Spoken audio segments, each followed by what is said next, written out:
Hey everyone, Off the Rail Sports, Bert Beiswanger. Happy Thanksgiving week. I hope you're off to a great start. It's Tuesday. Get after it. Get after it. Start watching movies, cooking, going to the bars, watching games, whatever you want to do. Sitting at home watching games. It is feast week for so many reasons, but in the sports world, it is really feast week because it's all week long. It started last week with some of the basketball tournaments. I missed most of the Purdue one. I can't stand that I missed it because they're awesome to watch. But there were some others, the Greenbrier, um, some others. But at any rate, this week you got the Maui Invitational. You've got the ESPN events. I don't know what's called now, but that's down in Orlando at Wide World of Sports. You've got the Nassau Bahamas Battle for Atlantis tournament starting Thursday. So lots to watch, including the college football and including the NFL. Great week of NFL football because you've got your three Thanksgiving games and they're great matchups. It's going to be a fun Thanksgiving. I think that Cowboys Chiefs game might be one of the highest rated games of all time, regular season. Serious, because all standalone game, Chiefs, Cowboys coming off their miraculous comeback against the Eagles.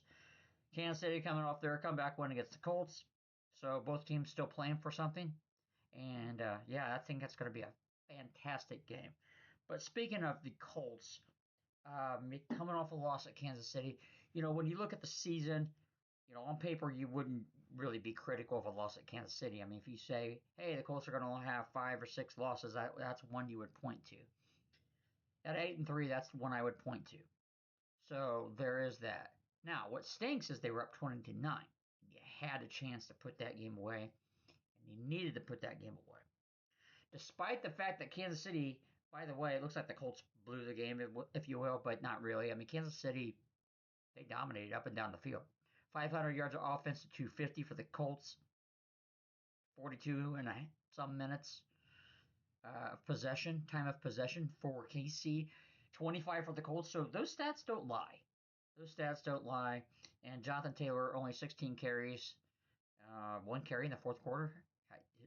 Yeah, I think that's what I saw. I don't recall, but that's ridiculous. They had a drive, a second to last drive in the fourth quarter, or their last drive in the fourth quarter. Sorry, Colts went pass, pass, pass.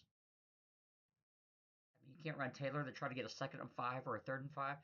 So 1st and 10, 2nd and 10, 3rd and 10, punting the ball back with plenty of time on the clock. Um, so there are some things to worry about for the Colts, and I've said this before. DeForest Buckner, cannot wait for him to get back. It's going to be a few games, I think, but because he's on the IR, so I can't remember how many more games he has to sit out. But not having DeForest Buckner on the defensive line is massively troublesome for a line that wasn't that great to start with, but at least run defense and what have you. But their front seven, I mean, my God, they've got some decent guys there, but it's just not a very dominant front seven, and that's going to be a problem. Uh, KC, man, they just, you know what? First of all, pressure the Colts, pressure Daniel Jones.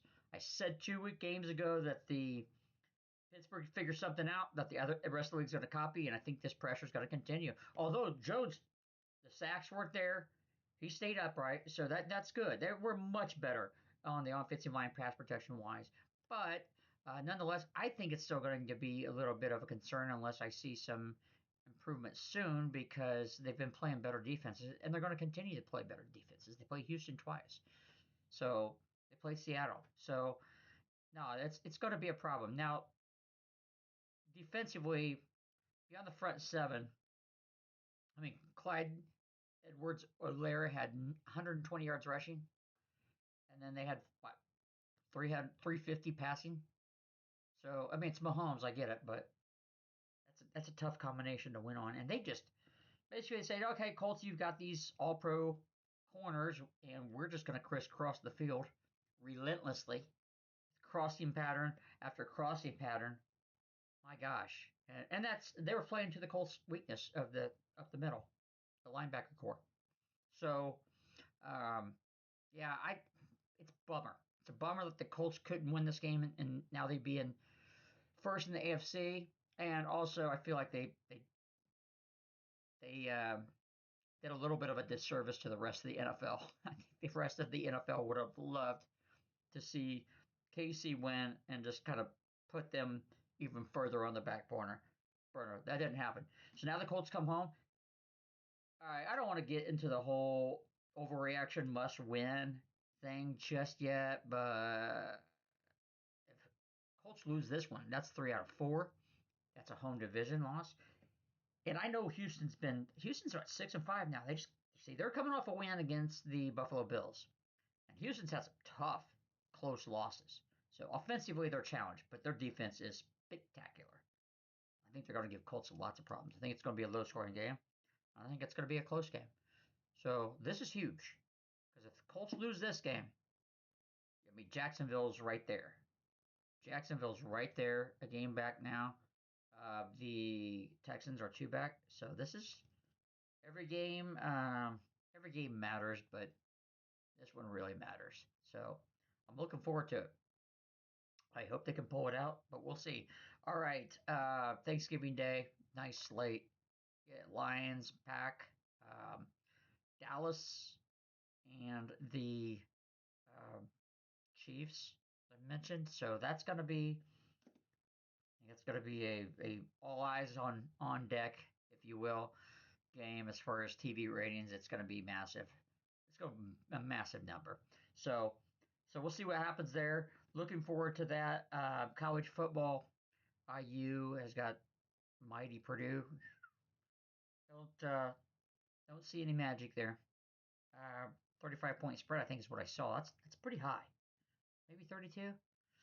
That's pretty high. So not sure what's going to happen there, but other than IU rolling, I don't know if they're going to cover, but it doesn't matter. They're going to roll. They're going to go into the playoffs. Um, and then Notre Dame's got one game at Stanford left. Boy, they look so impressive. I know it's Syracuse at home, but man, they're trying to make a statement. College football, I've spoke on this. I'm just kind of, man, they took some wind out of the sails for me as a college football fan my whole life because these super conferences, unbalanced schedules, what's going on in the ACC? I'm mad at Miami because of their losses, and they could be on the outside looking in because they don't get to play for the ACC championship. It's going to be Virginia and SMU, and let's put it this way: I just don't like these unbalanced schedules. Um, Miami and Virginia never even played each other this year, so that stinks. But I will say this: Miami's got a case to be made, and it could get down to Miami versus Notre Dame. And see that's just a non-power conference team has to make the playoffs, and this year there is no standout. I mean, there's no standout team that deserves to be in the playoffs this year from the non-power conferences. That's going to still bid from someone really good in the SEC or Notre Dame or Miami. Not sure which. Who knows what the committee is going to look at? But yeah, that's just troublesome for me. And then the whole coaching stuff, players leaving to focus on their next stage of their careers, the season's still going on. People are all on Lane Kiffin about being a distraction. Listen, 2 things. So Lane Kiffin at Ole Miss, clearly he's a candidate for 3 things: to stay at Ole Miss, but I don't think that's going to happen at this point, or go to Florida or go to LSU. All right. But, he's getting drilled with questions. His team's a top 5 team playing for a national title. And it's college football's fault. Again, there are no rules. There are no guardrails. There are no schedules and timelines. It's stuff. Anything goes all the time. And Lane Kiffin should not have to be answering this stuff right now. But, he is because he has to. Because he's getting recruited away from other teams. And, with the recruiting schedule and all that kind of other stuff, teams want a head start. They don't want to sit around. Um, this stinks. College sports is college football specifically. It's the only sport I can think of, professional sport, but that has no collusion rules. And if they do, they're not enforced. No collusion rules, no recruiting rules. You can recruit kids when they're currently playing for another school. And, shoot, you can offer a kid money and he go back to his current school and say, hey, they just offered me 200,000. Can you guys up it or I'm gone? I mean, it's just stupid stuff like that. Coaching carousel. No one's going to play in bowl games. Shoot, I bet no. There will be players on these teams that make the playoffs that leave for the transfer portal. I don't know if any major players will, but still, nonetheless, you're like a backup or whatever. It happens, and it's going to happen, and it's stupid. So I think this stinks. I think it stinks for college football that one of the best teams in the country, Ole Miss, very likely will be without its coach for the playoffs. I can't imagine they still let him coach if he leaves. Maybe they do, but if I'm hiring him away for 15 million or whatever, I want him. I want him on the ground recruiting. But you've got that. You've got you know, what's going on in the ACC, and I know Virginia, nice story, whatever. But again, you're talking about 16, 17 team conference. They play 8 conference games. They don't even play half the conference. So no one really knows who should be playing for conference championships because there's no round robin. There's nothing. So no divisions anymore. So at least you had that division champions played each other. So I sound crabby. I don't mean to be because it's feast week and I like that. I like the food and I like the sports. I like all the college basketball tournaments. I'm going to be watching games today. Love the 16 team tournament. Well, let me back up. There's a new 16 team tournament out in Vegas. They're playing eight teams in one arena, 8 teams in another arena. It's crazy. Competition, awesome. Creighton out there, St. John's out there. Watched Iowa State, Houston yesterday. Notre Dame, Kansas. It's awesome. The problem it's created, and by the way, it's on TNT and True, and they do such a fantastic job. Fantastic job. So I love the ramping up of TNT Sports. I think it's a great property. They do a great job with the NHL. They do a great job with college sports now in the NCAA tournament all these years. They got the French Open this past year. My least favorite major of tennis, and I watched a lot of it. And a lot of it is because I had time to. But the other part of it is the production quality was so good, better than ESPN.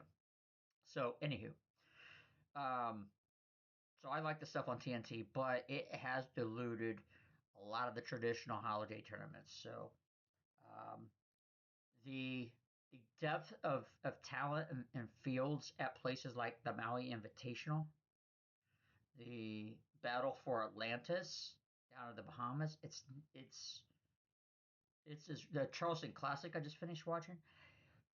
It looked at first I'm like, what is going on? These look kind of thin. I mean, I'm glad to see mid majors and things like that get a chance to play in these tournaments. Don't get me wrong, but it lacked a lot of star power and a lot of these. There's a lot of one-off neutral court stuff going on out there. So Michigan State, North Carolina, Florida plays UConn at Madison Square Garden, all that. So there's a lot of those types of games. IU, Louisville, Cambridge later on. So, but that tournament also is diluting these other tournaments, and that's a bummer. So, but it doesn't matter. I love college hoops, and I know a lot of people say, well, these games don't really matter, especially with the quad one wins and how all these power teams get about 20 chances for those and what have you. But I don't care. I like to watch sports for the heck of it, for the fun of it, for the thrill of it. And these college tourneys are really good. And the tourney out in Vegas, TNT and True. I know those probably aren't on your top of mind rotation when it comes to college hoops, but don't get stuck on ESPN and ESPN2. Go over there and some phenomenal basketball being played. All right, that's all I've got for right now. I might squeak in another segment before Thanksgiving. Well, that's Thursday. I don't know. We'll see. We'll see. Maybe Friday. But have a good Thanksgiving. Get a turkey leg up. Get a leg up. Get a turkey leg up. No matter what you do, have a good day, everyone. And we will talk soon. Off the Rail Sports with Bert Beiswanger. Have a good day.